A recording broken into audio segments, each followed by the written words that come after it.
आता अँझायटी तुम्ही विषय काढला की आजकाल शाळेत जाणाऱ्या मुलापासून ते वयोवृद्ध लोकांपर्यंत सगळ्यांना स्ट्रेस आणि अँझायटी ही प्रचंड प्रमाणात आहे. आणि ही दिवसेंदिवस वाढतच चालली आहे, कारण आपली लाईफस्टाईल जी आहे ती खूप फास्ट झाली आहे. लोकांना स्वतःकडे लक्ष द्यायला किंवा स्वतःसाठी वेळ राहिला नाहीये. तर त्यावर प्राणिक हिलिंग खूप चांगलं काम करतं. म्हणजे सगळ्यात पहिले जेव्हा आपण हे उपचार सुरू करतो त्या उपचारांमुळे त्या व्यक्तीचा स्वभाव शांत व्हायला लागतो.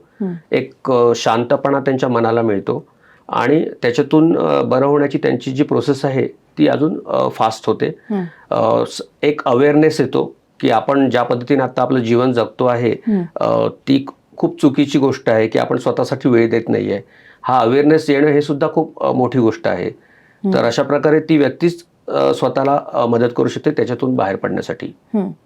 म्हणजे स्वतःला ते आधी अनालिसिस होणं, म्हणजे तुम्ही जे स्टार्टिंगला मुद्दा म्हणलात की आपण प्रत्येकाने आपल्याला ते मनाला कुठेतरी वाटणं की नाही मला हा त्रास होतोय, हे सगळ्यात आधी मान्य केलं पाहिजे. कारण तिथनंच ते मुळापासून सुरुवात होते आणि मला वाटतं की ते साठत मग जातं आणि कुठेतरी त्याचा तो शेवटी ब्लास्ट होतो. त्यामुळे आजचा हा भाग बघताना मला एक आवर्जून सांगावं असं वाटेल की कुठेही तुम्ही स्ट्रेसमध्ये असाल, तुम्हाला असं जाणवत असेल की आपल्याला हा काहीतरी त्रास होतोय, तर ते मनात न ठेवता तुम्ही असे सचिन सरांसारखे अनेक जण आहेत, सचिन सर आहेत स्वतः आपल्यासोबत बोलायला, त्यांच्याशी नक्की संपर्क साधावा. आणि मला वाटतं सर ही माहिती पूर्ण कॉन्फिडेन्शियल राहत असेल, कारण ती एक भीती असते ना बऱ्याचदा की समाजात वावरताना जर बाहेर लोकांना कळलं की अरे मी ही थेरपी घेतोय किंवा मी हे करतोय तर मग लोक माझ्याविषयी काय विचार करतील. तर हे आपण पूर्णपणे कॉन्फिडेन्शियल ठेवतो. कॉन्फिडेन्शियल असते माहिती.